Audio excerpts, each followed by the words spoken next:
Paz do Senhor, meus irmãos. Amém. Estou grato a Deus por esta oportunidade que o Senhor me concede de estar cultuando, adorando o nome de Jesus esta noite, juntamente com vocês. E sou grato ao pastor da igreja pela confiança de, nesta noite, me entregar esta responsabilidade de compartilhar as verdades de Deus com a igreja do Senhor neste congresso.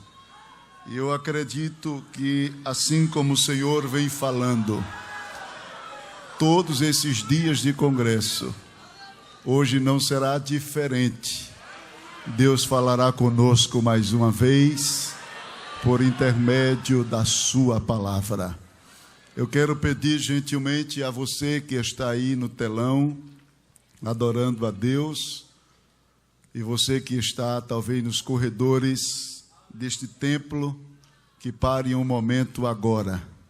Se você puder falar com a pessoa que está do seu lado, seja um amigo não evangélico, seja uma pessoa afastada da igreja, diga para esta pessoa se aquietar agora onde está aí. E pare para ouvir o que Deus tem a dizer a você. Porque eu digo pelo Espírito Santo que esta noite Deus tocará no corações de muitas vidas que estão aqui. Com um aviso do céu que eu trago esta noite da parte de Deus. E para tal momento eu convido você para meditar comigo no tema que o pastor da igreja me confiou, que está no livro do profeta Ezequiel, capítulo 33, versículo de número 7. Diz assim: Quanto a ti, pois, ó filho do homem, eu te constituí por atalaia sobre a casa de Israel. Portanto, ouve da minha boca a palavra, e da minha parte dá-lhes aviso. Quantos dizem amém? Amém? Meus queridos irmãos, o tema que me foi confiado para esta noite é o atalaia constituído por Deus. O atalaia constituído por Deus. E eu gostaria de me deter neste tema, falando acerca dos sinais que identifica o atalaia constituído por Deus. Meus irmãos, já foi definido várias vezes neste congresso, mas só a título de revisão, a palavra atalaia, ela vem de um termo árabe formado por duas palavras, ati, mastalaia, que significa lugar elevado que serve para observação. Esse termo, oriundo do latim, vem do termo foraneus, que significa exterior ou do lado de fora. Era o nome dado também à pessoa responsável por guardar a cidade. Ele ficava de sentinela nas guaritas dos muros ou nos corredores, ou em cima dos montes durante seu turno, para avisar a qualquer momento sobre o perigo que poderia vir à cidade. Ele surgiu de uma necessidade de evitar o perigo dos invasores e dos ladrões. Era uma função obrigatória de defesa social, conforme está em Isaías capítulo 62, versículo de número 60. Não era qualquer um que poderia ocupar o posto de atalaia. E diante de tal seriedade, ou seja, é diante de tal seriedade que as Escrituras, ela exige de nós prudência com relação a este tema, que fala especificamente desta função importantíssima, que é a função do atalaia. Há pelo menos, meus queridos, 3 tipos de pessoas que carregam o título de atalaia. Existem os inconstituídos, os destituídos e os constituídos.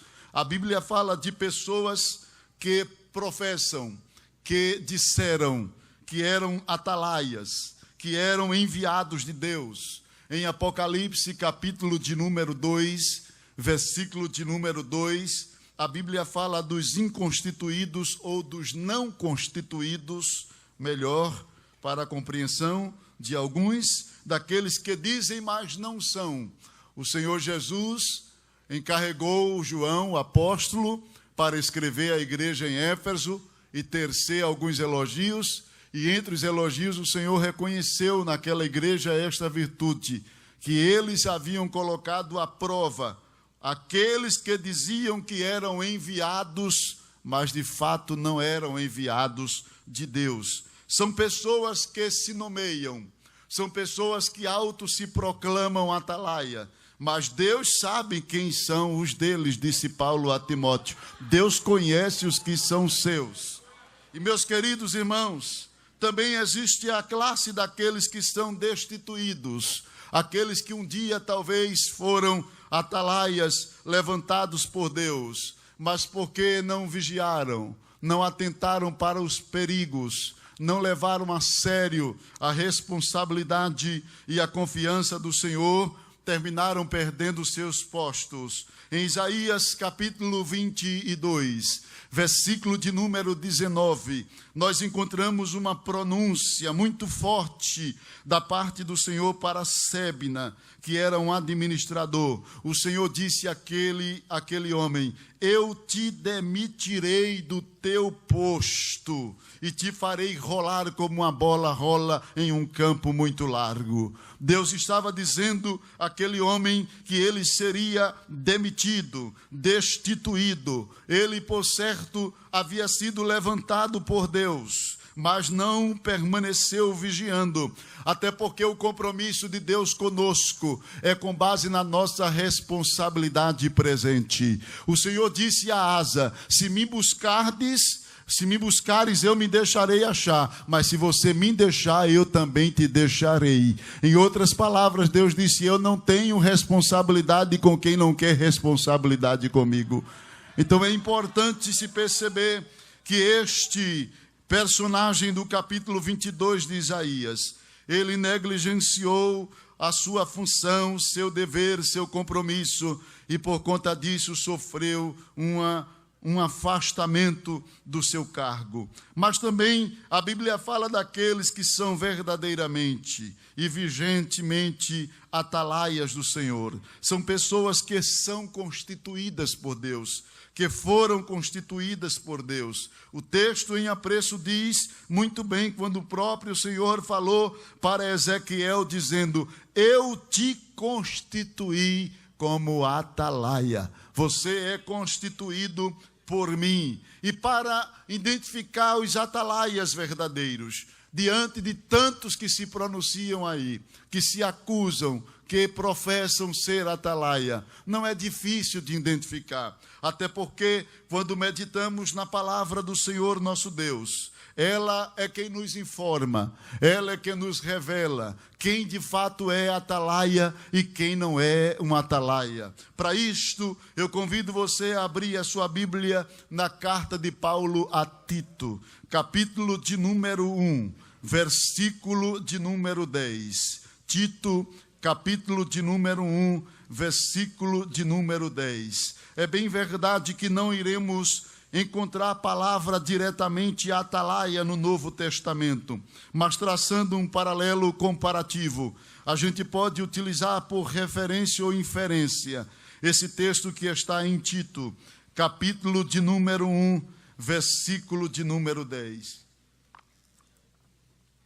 Porque há muitos insubordinados, faladores, vãos e enganadores, especialmente os da circuncisão, os quais é preciso tapar a boca, porque transtornam casas inteiras ensinando o que não convém por torpe e ganância. Um dentre eles, seu próprio profeta, disse: os cretenses são sempre mentirosos, bestas ruins, glutões, preguiçosos. Este testemunho é verdadeiro. Portanto, repreende-os severamente, para que sejam sãos na fé. E meus queridos irmãos, diante desse texto, os versículos antecessores, Paulo está ensinando, orientando a Tito acerca daquelas pessoas que poderiam ser qualificadas para o trabalho na obra do Senhor, na casa do Senhor, da seara do Senhor. Mas quando ele chega no versículo de número 10, ele estabelece uma linha divisória para mostrar as características daqueles que não se qualificam com a vontade de Deus. E Paulo mostra com muita clareza que o atalaia constituído por Deus, ele não pode ser uma pessoa insubordinada. Paulo está mostrando a Tito que ele tivesse muito cuidado, porque haveriam pessoas que iriam aparecer como se fossem enviados de Deus, mas ele iria identificá-los facilmente, porque estas pessoas não iriam querer trabalhar debaixo de autoridade legítima.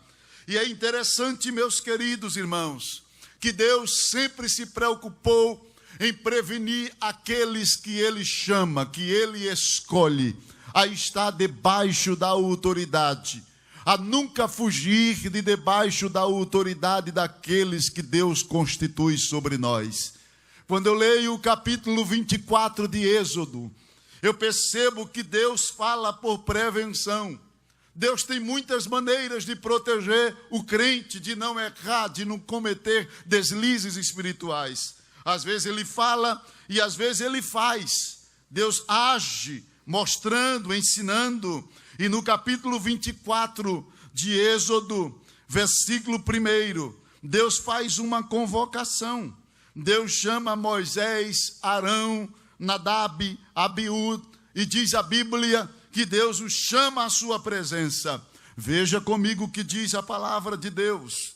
Depois disse Deus a Moisés: subi ao Senhor, tu e Arão, e Nadab, e Abiú, e 70 dos anciãos de Israel, e adorai de longe. Só Moisés se chegará ao Senhor, os outros não se chegará, nem o povo subirá com ele. Perceba que nesse texto Deus estabelece algumas linhas, alguns parâmetros. Um parâmetro para o povo, um parâmetro para os 70, um parâmetro para Arão e os seus filhos e um limite para Moisés. E Deus deixa muito claro quando diz assim: o povo não pode subir o monte, o povo fique no sopé, no pé do monte. Agora os 70 e Arão e Abiú vêm até um certo limite. Mas tu, Moisés, tu vem até a minha presença, chega para cá.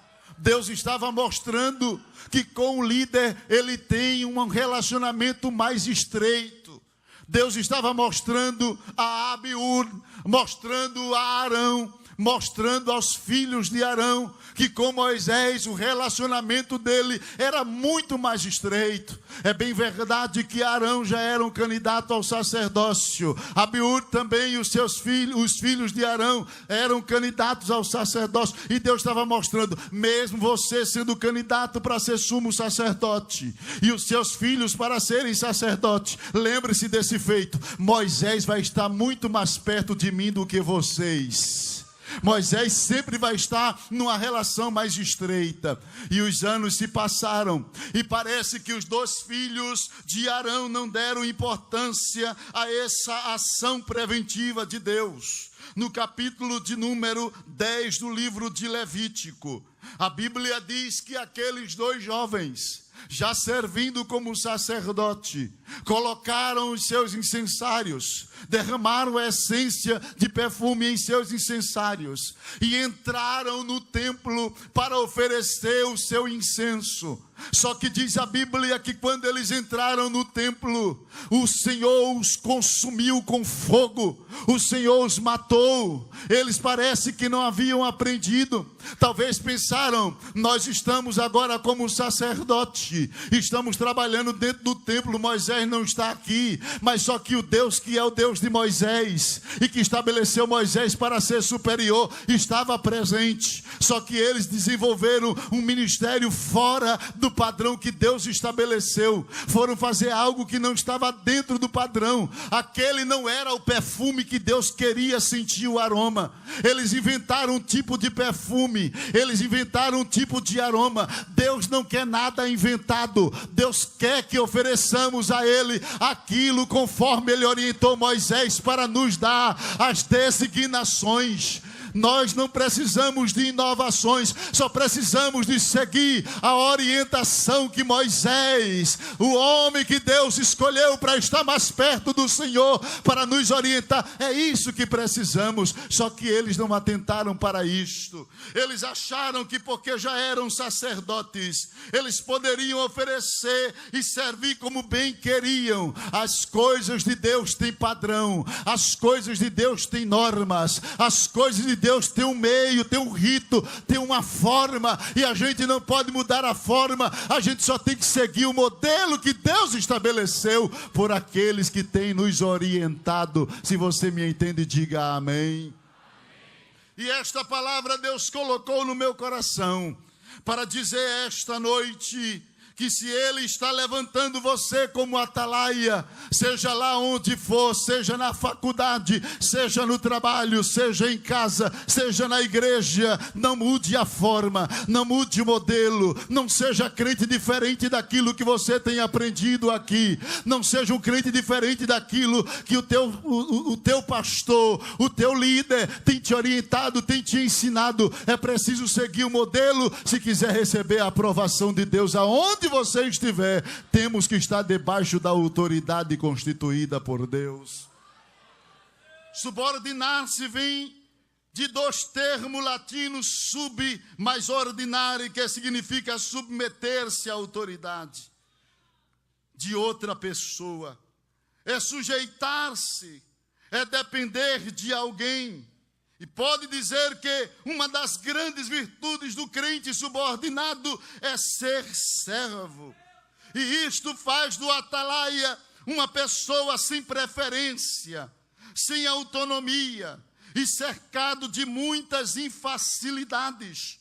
Daí, meus queridos, como atalaias de Deus, nas diferentes áreas que Deus tenha lhe constituído, ou queira lhe usar lá na faculdade, no trabalho e etc.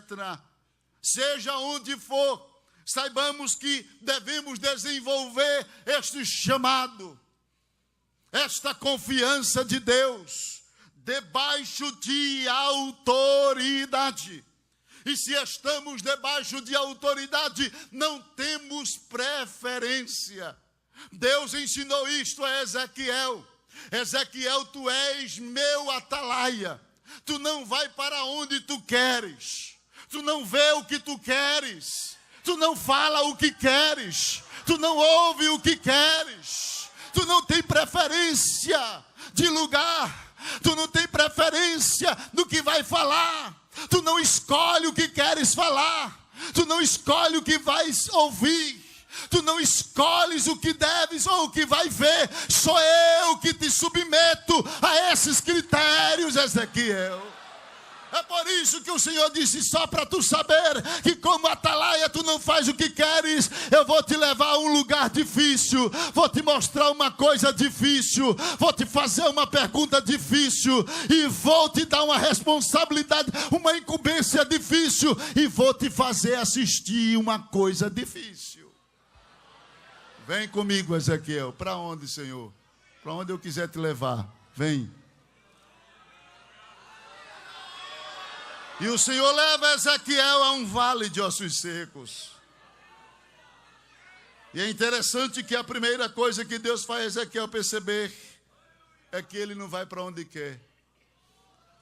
Deus não é só Deus que chama ao monte, Deus também é o Deus que convida para o vale.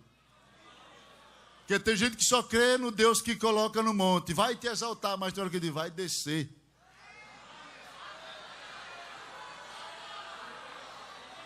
Alguém uma vez entrou em peleja com o exército do Senhor e disse assim: eles venceram porque o Deus dele é o Deus do monte. Aí Deus disse assim: vou dar vitória ao meu povo no vale, para ele saber que eu sou o Deus do vale também. Aí Deus chama Ezequiel a um lugar difícil, um vale, um lugar baixo, entre os montes. Depois o Senhor faz Ezequiel ver, desenrola diante dele uma visão naquele vale. E não é uma visão fácil não, uma visão só de cadáveres humanos, esqueleto humano, uma visão difícil. E Ezequiel começa a ver um monte de esqueleto lá, cabeça para um lado, costela para o outro, canela para o outro lado. Que é isso? Para que Deus me chamou para ver defunto? Porque Deus me chamou para ver osso seco. E Deus disse: anda ao redor dos ossos. E ele teve que andar só para olhar a caveira. Olha ele olhando, crânio para ali, perna para um lado, fêmur para outro lado. Ele foi olhando, foi olhando, foi olhando. Ele disse: já viu? Vi, Senhor. O que é que tu estás vendo? Muito osso, sequíssimo. Te prepara, Ezequiel. Para quê? Pode reviver esses ossos? Nem sempre Deus lhe coloca no lugar para começar sabendo. Às vezes Deus lhe coloca no lugar para você saber que não sabe.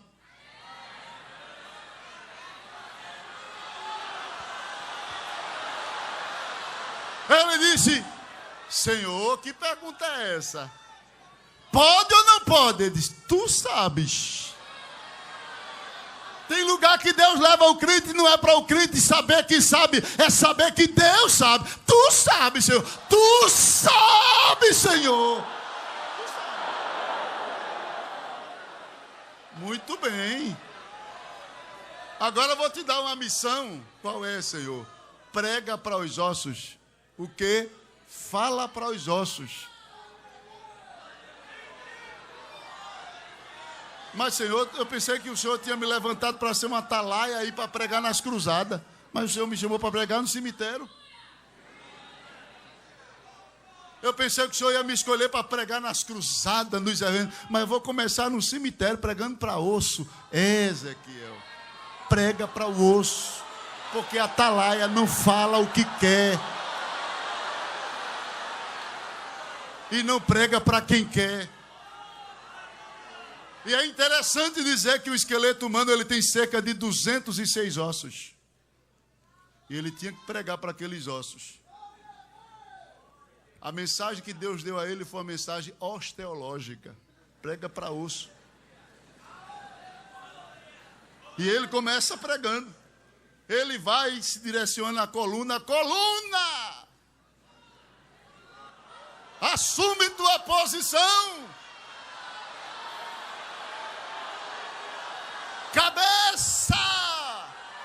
Cabeça óssea que é dividida em duas partes, em crânio e face. Te ajeita, assume o teu lugar, cabeça. Imagine um monte de cabeça.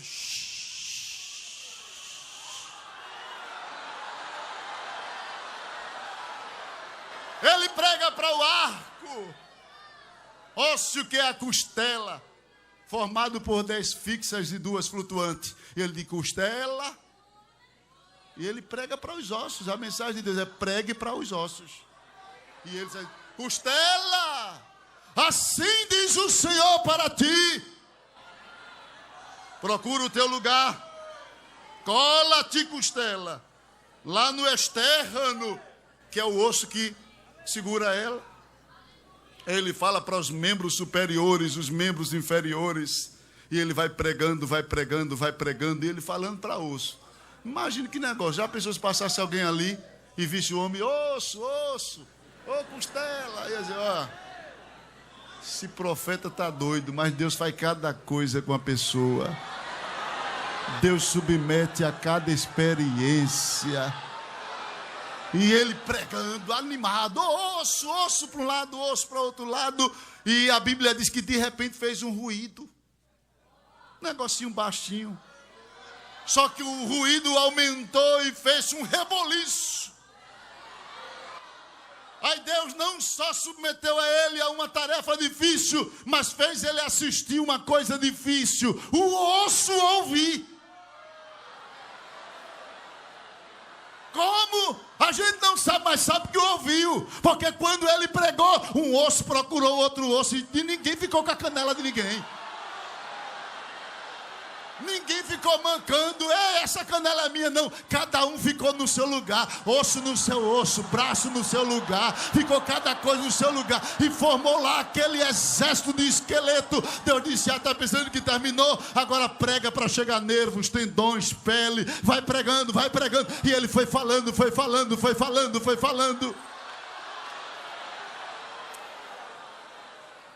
Quando tudo parecia concluído, ainda falta uma coisa. Agora chama, convoca o meu espírito para entrar neles.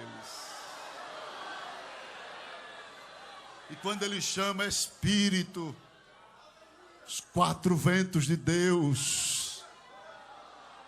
Imagine o vento que passou naquele vale, soprando naquele vale. Quem trabalha subordinado à vontade de Deus vai para onde não quer, vê o que não quer, fala o que muitas das vezes não planejou falar, ouve coisas que não queria ouvir, mas também vê coisas que ninguém vê. Só ele assistiu aquela experiência acontecendo, os ossos se juntando, o corpo se formando. Deus estava dizendo, Ezequiel, eu te chamei para isso, Ezequiel. Eu te chamei para isso. O que está desorganizado eu vou reorganizar. Eu te levantei para isto, Ezequiel. O que está morto vai reviver, Ezequiel. Eu te levantei para isso. O que está no chão, caído, falido, vou levantar pelo poder da palavra que eu ponho na tua boca.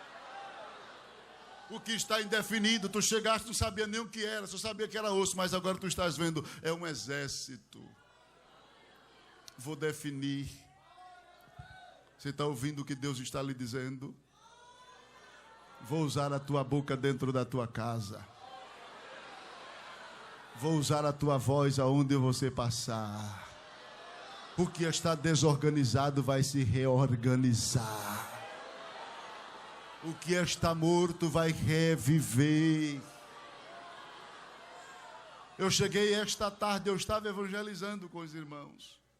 E cheguei esta tarde na casa de uma mulher, quando ia passando, aí eu disse àquela mulher, já é crente? Ela disse, já sou. E o seu esposo disse, não. Eu disse, chame ele. Disse, mas eu já preguei tanto para ele. Eu disse, mas eu não preguei ainda não, deixa eu pregar também. Eu estava com um grupo de irmãos. Ela disse, eu vou chamar ele ali. Aí chamou, e não é que o homem se converteu. Se converteu ele e a filha. Você está brincando? Não desista, não desista. Não dê o ultimato na história de ninguém. Não olhe para a pessoa e diga assim, não tem jeito. Não vai prosperar, vai morrer ali mesmo, vai se acabar. Nunca diga isso. Deus lhe chamou para acreditar em osso seco. Deus lhe chamou para pregar para o que parece estar perdido. Deus lhe chamou para acreditar no que parece que está falido. Aqueles que estavam ali um dia já lutaram. Aqueles que estavam ali um dia pelejaram. Quem sabe morreu lutando, se secou. Mas Deus disse, eu vi. E a história dele não vai terminar assim não. Vai lá, Ezequiel. Diz a eles que se levantem. Porque eu ainda tenho história com este exército aí. Eu ainda tenho história com quem está seco. Eu ainda tenho história com quem já morreu. Eu ainda tenho história com quem já faliu. Deus está te dizendo esta noite que Ele está passeando no vale e Ele dará jeito àquilo que parece irreversível. Deus está entrando lá.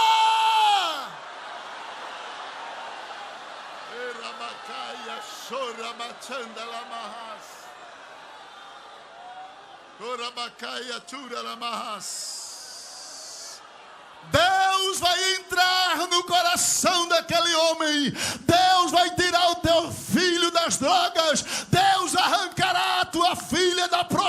constituição. Deus fala contigo esta noite e te diz: o ultimato está na minha boca, sou eu quem dou a última palavra.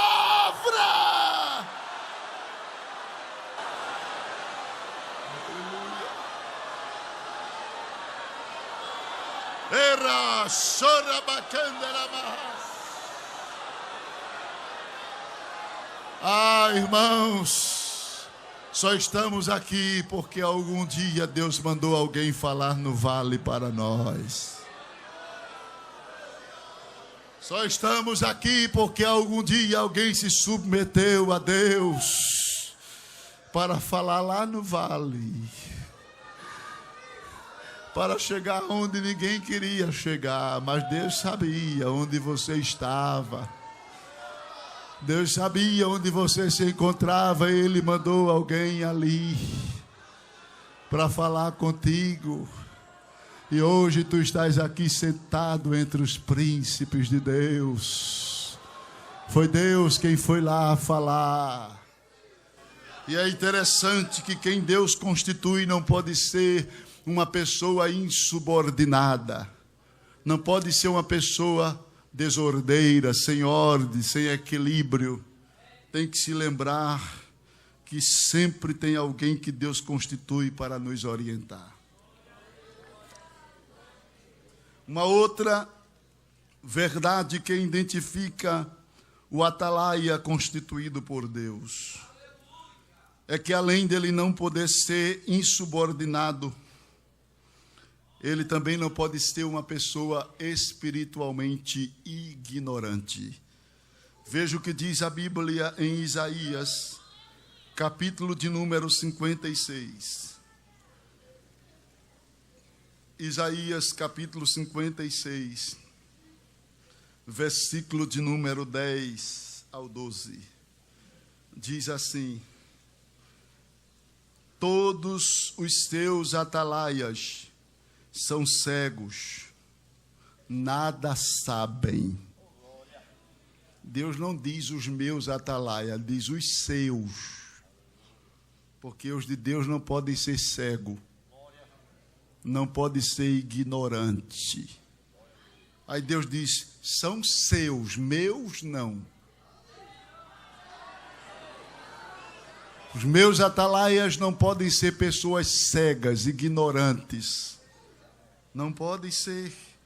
E é claro que Deus, Ele fala isso aqui para a nação de Israel, mostrando que aqueles que o povo constituía pelo seu apreço eram pessoas que não eram enviadas por Ele, eram pessoas cegas espiritualmente. E é interessante dizer, meus queridos, que é possível encontrarmos na Bíblia Deus chamando e usando pessoas culturalmente analfabetas, mas não espiritualmente ignorantes. Ser analfabeto, segundo o dicionário, é ser desprovido de habilidade de ler, de escrever e às vezes até de comprovar o grau de seus estudos. Às vezes a pessoa até inteligente, mas como não tem um certificado, para algumas pessoas às vezes é considerado analfabeto. Mas isso aí fora. Mas o ignorante espiritual é pior do que um analfabeto secular. É uma pessoa desprovida de conhecimento, ou desprovida de conhecimento de Deus, ainda que possua um certificado acadêmico. E Deus, como já disse, Ele conta com pessoas, independentemente que sejam analfabetas ou que sejam pessoas formadas academicamente. Mas ignorante espiritualmente fica difícil. Crer que Deus chama e usa analfabeto não deve ser tomado como incentivo ou apologia ao analfabetismo, mas como reconhecimento de que é possível ser acadêmico e concomitantemente ser ignorante espiritual. Como também é possível ser culturalmente analfabeto e nem por isto ser ignorante espiritualmente. Outra coisa também é que Deus não constitui ninguém por atalaia com base no grau cultural, nem com dor ou pena das pessoas. A Bíblia mostra que o Deus que chamou Moisés, que era um legislador, Daniel, que era um estadista, Lucas, um médico, Paulo, um filósofo, também chamou Amós e Pedro de nível cultural bem diferente. Com isso, acredito que Deus chame pessoas com e sem certificado, mas nunca sem conhecimento espiritual. E isto por alguns motivos. Primeiro, porque a ignorância espiritual ela é promotora de destruição. A Bíblia diz em Oséias capítulo 4, versículo 6, o meu povo é destruído porque lhe falta o conhecimento. A Bíblia mostra também em Isaías capítulo 1, versículo de número 3, que a ignorância espiritual ela é promotora de degradação. Chegou um momento em que Deus viu o nível do povo abaixo do nível de animais. Veja o que diz Isaías 1 e 3. Deus chega a dizer assim, o jumento, a vaca, o boi, entende mais as coisas do que o meu povo. Veja o que é que ele diz, o boi conhece o seu possuidor, e o jumento a manjedoura do seu dono. 1 e 3 de Isaías. Mas Israel não me conhece, não tem conhecimento, o meu povo não entende. Veja como estava num grau tão raso, um nível tão baixo, o nível daquele povo, que Deus chega a dizer que os animais irracionais estavam agindo mais positivamente do que o seu povo. Gente, a ignorância espiritual é a promotora da reprovação. Oséias capítulo 6, versículo de número 6, Deus fala a Oséias que mais importante do que sacrifício, mais importante do que mostrar um altar cheio de fogo, de labareda, de tanta coisa, é conhecer a Deus. Deus diz ao seu povo por meio de Oséias, pois misericórdia quero, e não sacrifício, e o conhecimento de Deus, mais do que os holocaustos. Deus estava dizendo, do que adianta esse povo oferecer tanto holocausto, fazer tanta coisa, apresentar tanta coisa, se não me conhecer, se não me conhece, se não está interessado em uma experiência comigo, pessoal.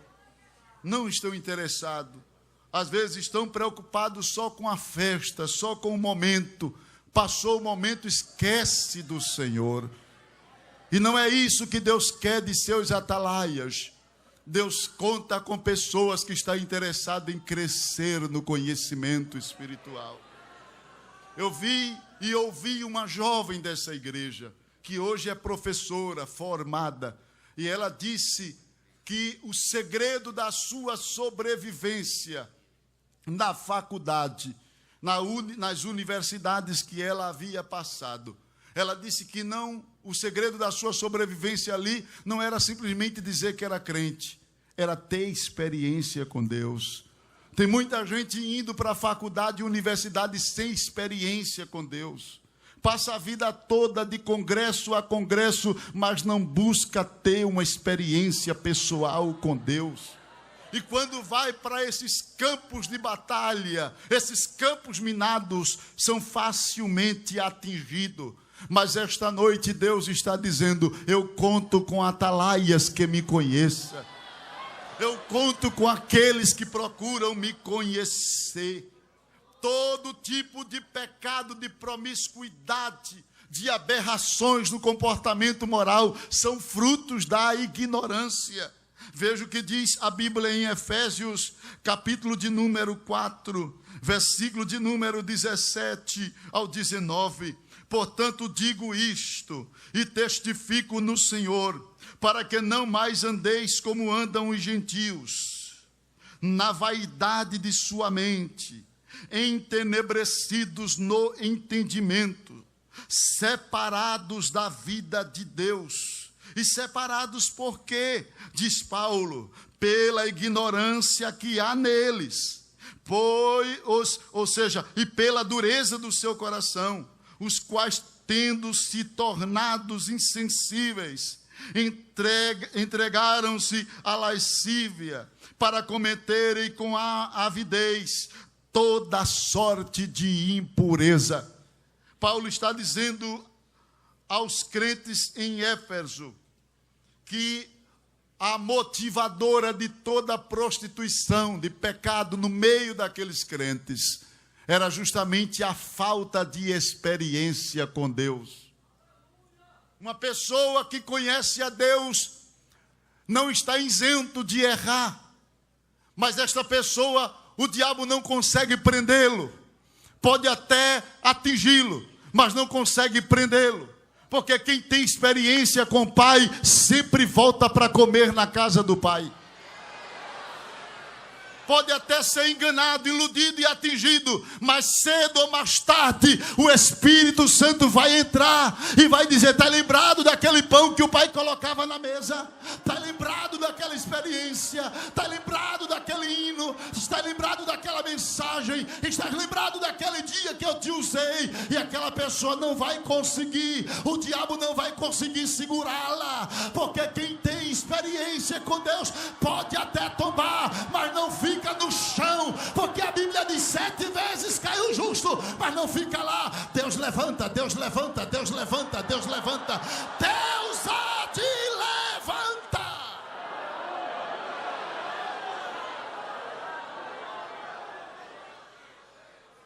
E o atalaia não pode ser uma pessoa ignorante. Pelo menos 3 coisas ele precisa saber, ele não pode ignorar. A primeira verdade que o atalaia não pode ignorar: o rei confia nele. Diga para a pessoa que está do seu lado, diga assim: o rei confia em você. Isso é muito sério, irmãos.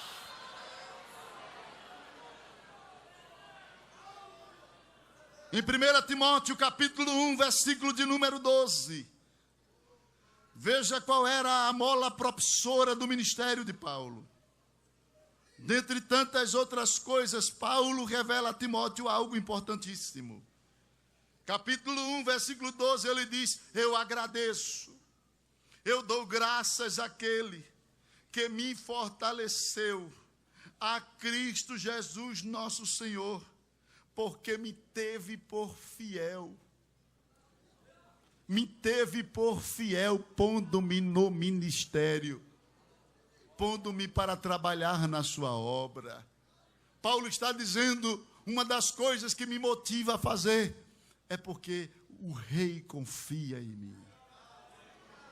O rei confia em mim. Deus confia em você.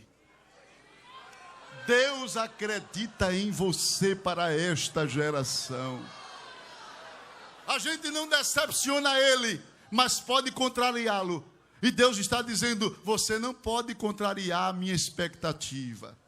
Quando eu olhei para você e quando eu olho para você, eu vejo que você merece a minha confiança. Eu confio em você. Escute nesta noite o Espírito Santo dizendo: eu confio em você para esta geração. Você não pode me contrariar. Você não pode fazer diferente do que eu espero de você. Sem este requisito seria impossível ser um atalaia. Ele tinha que ser uma pessoa de alta confiança do rei. Não poderia ser um estranho, uma pessoa duvidosa, pois ele era a ferramenta fundamental do exército.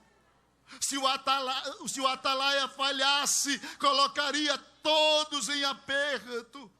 O atalaia não poderia deixar de tocar a buzina, a trombeta, nem deveria tocar errado, não poderia contrariar a confiança, ele não poderia fazer diferente. Ele precisava carregar no seu coração: eu estou aqui porque o rei confia em mim. E não somente isso, ele não poderia ignorar uma outra verdade: o povo precisa de mim. O rei confia em mim e o povo precisa de mim.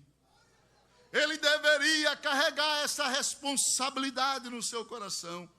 Por esta razão, o atalaia não poderia ser egoísta, nem falso ou negligente.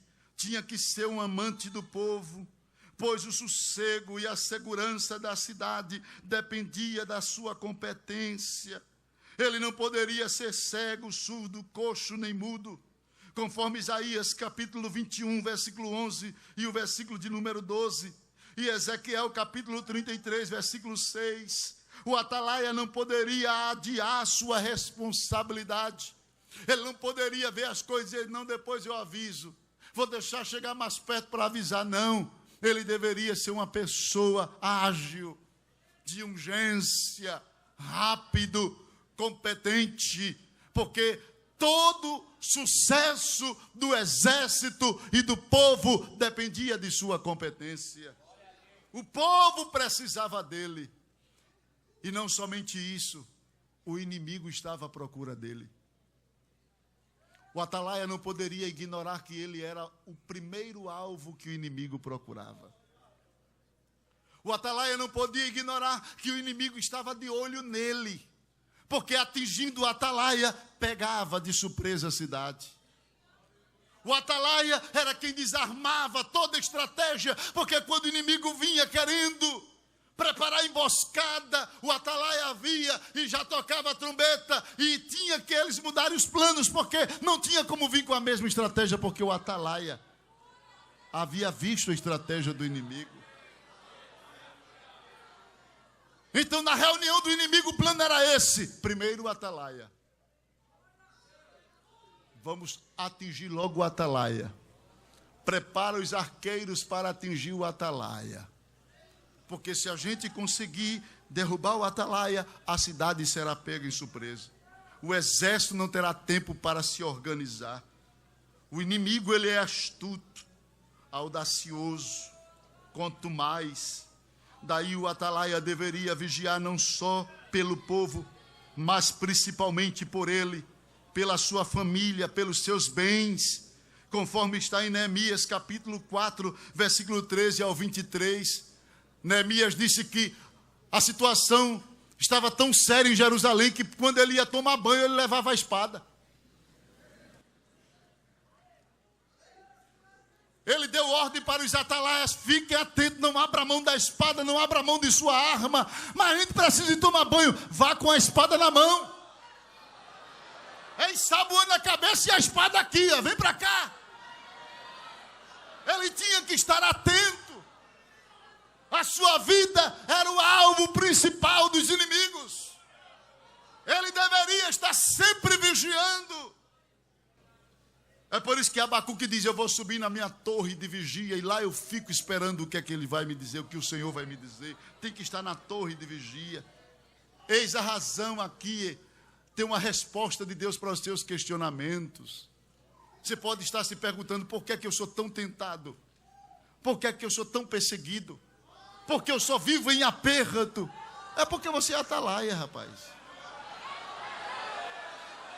É porque Deus te colocou numa posição de risco. Mas é por causa de você que a tua família ainda está de pé. Mas é por causa de você que sofre tanto que os teus não foram consumidos. Você sofre mais. Você está mais apertado.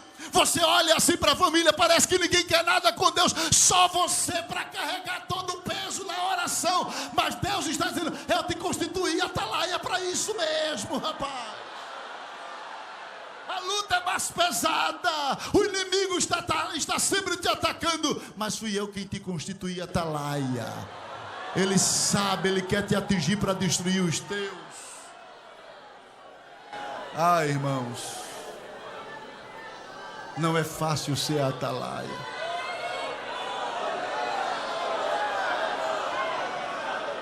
Tem hora que a gente se sente tão só, porque é uma posição de tanta solidão. Tem hora que está todo mundo dormindo e você só lá no sereno da noite.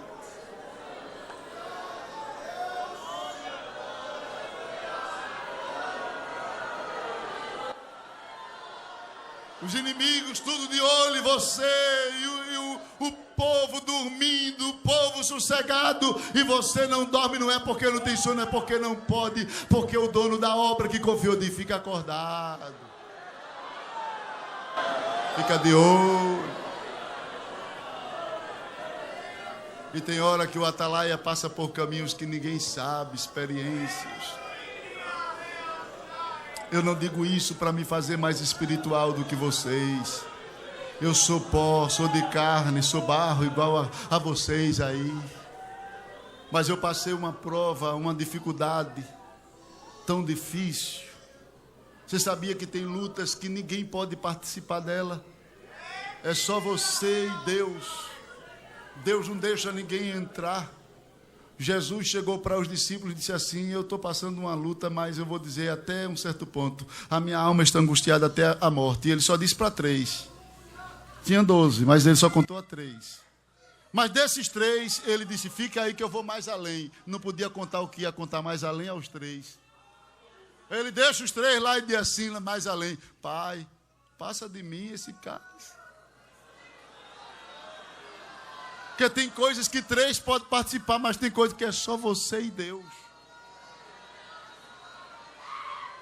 Tem coisas que Deus restringe só entre você e Ele. Eu passei uma tribulação que ninguém pode participar. Minha esposa, meus filhos, meus irmãos, ninguém. Era algo lá dentro de mim. A aflição era tão grande. Eu pregava, via o povo animado, falando línguas estranhas, mas eu estava vazio. Na minha percepção eu não sentia nada. E Deus sabe o que eu estou dizendo aqui. Eu chegava em casa, dobrava o joelho e dizia: Senhor, tu viste, o povo se animou, mas eu não senti nada. E isso não foi um dia, 2 dias, foram meses. E chegou a um ponto que eu já estava me dando por vencido. Eu pensei que aquela ali, as coisas foram se agravando dentro de mim, aquela complexidade, aquele negócio ruim dentro da minha mente, que eu fiquei tão perturbado que eu cheguei para Deus e tive uma conversa, um diálogo mais sério da minha vida. Eu acredito que foi aquele ali, porque eu me vi na beira da morte, eu já me vi dentro de uma sepultura espiritual. E não era pecado, não era algo dentro de mim, acontecendo dentro de mim. E eu estava me dando por vencido. Eu cheguei para Deus e disse assim: olha, Senhor, eu sei que eu não vou passar dessa. Eu sei, só não estou entendendo por quê, mas eu sei que eu não vou passar. Eu já estou convicto.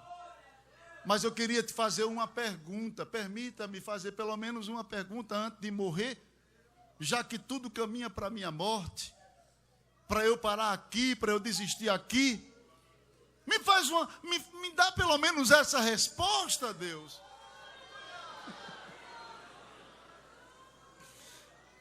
Eu disse assim: por que foi que tu me deixou passar todo esse caminho para vir morrer aqui? Me responde isso aí. Por que tu me deixasse andar essa trajetória todinha para eu morrer aqui agora? Eu só queria saber isso para morrer. Não é para morrer? Deixa pelo menos eu morrer sabendo por que tu deixou eu andar isso tudinho para morrer aqui. Deus não me disse nada. Deus não falou nada. Eu chorei, me levantei e disse: vou cortar o cabelo. E quando eu saio para cortar o cabelo, aí aquela voz que fala lá dentro do coração começou a falar cantando: dizes que tua vida está cercada pelo inimigo, que as forças acabaram e estás correndo perigo, e até pensas que o Senhor teu Deus te abandonou.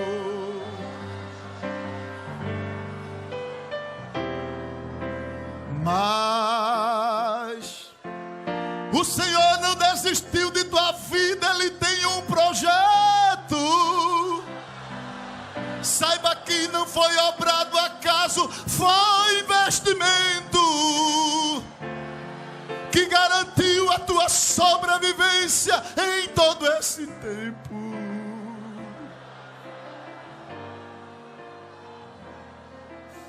Deus,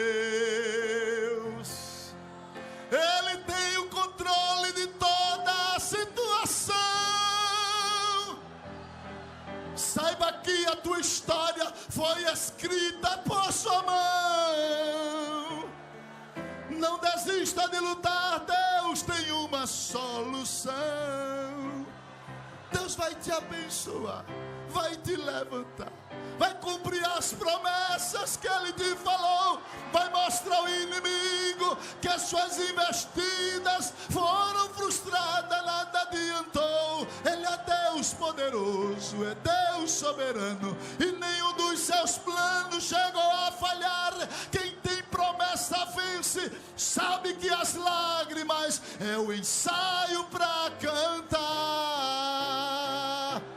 Adora, exalta e louva,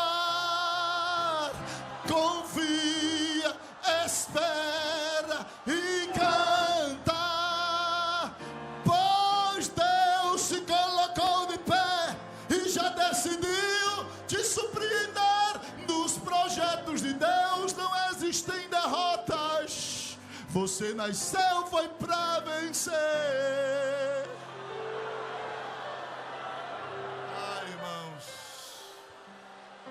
Eu não cheguei mais a mesma pessoa no salão para cortar o cabelo.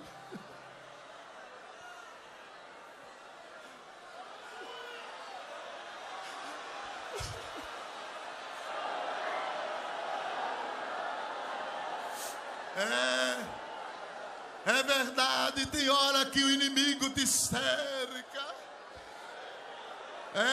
Tem hora que ele fecha os caminhos, parece que você vai morrer ali, mas Deus tem sempre uma saída.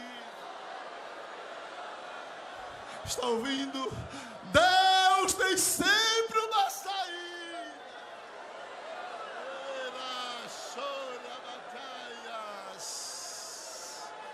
Eu estou te dizendo esta noite que eu tenho uma saída.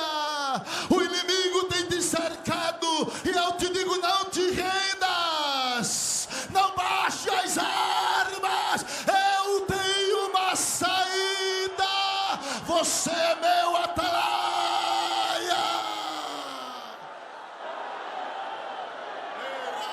Chora bacana, chora.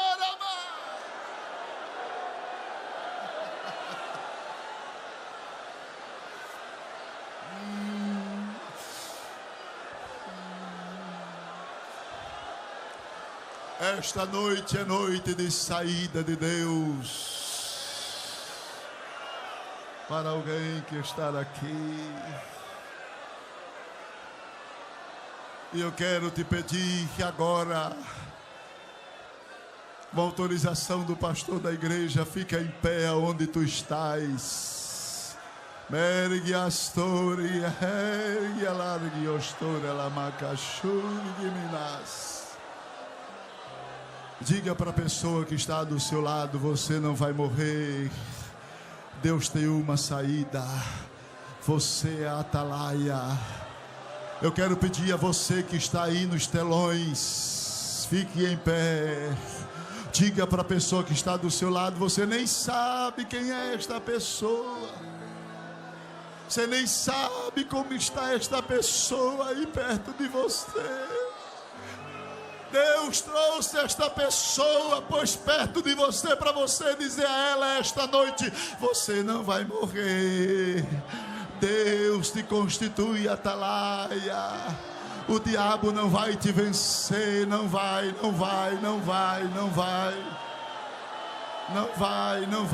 Deus é o teu escudo.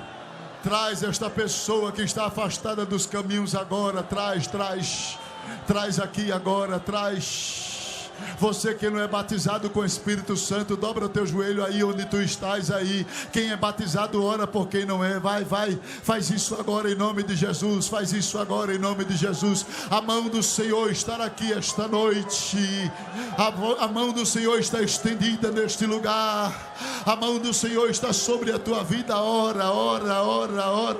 Está chegando aqui a segunda pessoa. Aonde está a terceira? Convida.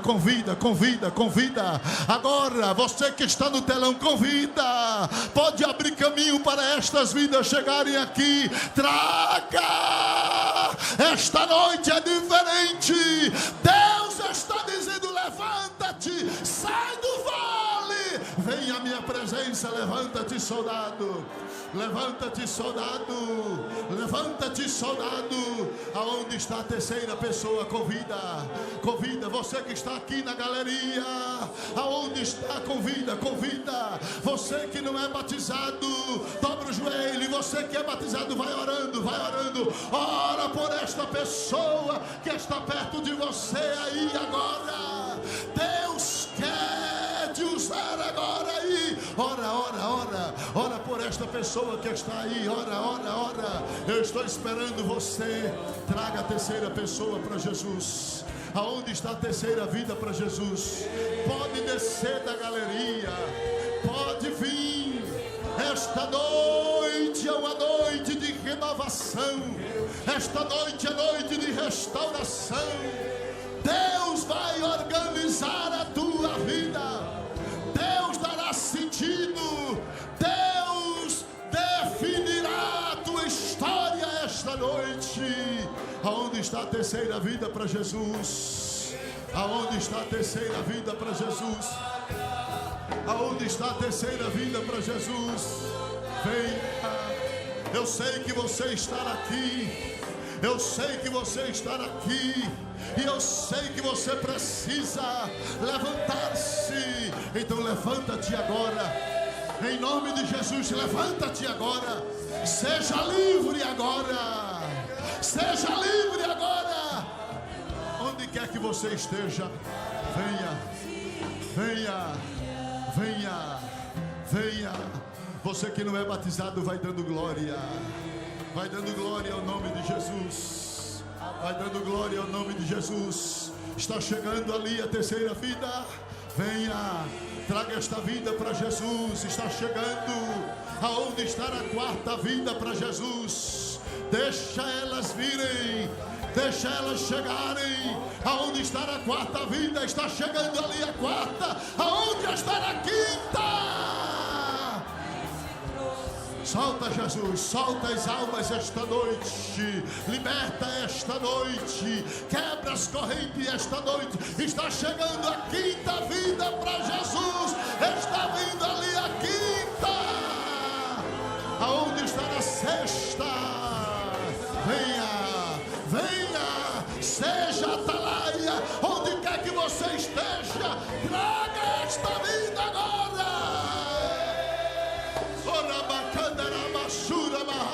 Está chegando a sexta. Onde está a sétima? Vem agora. Esta noite é a tua noite. Esta noite é a noite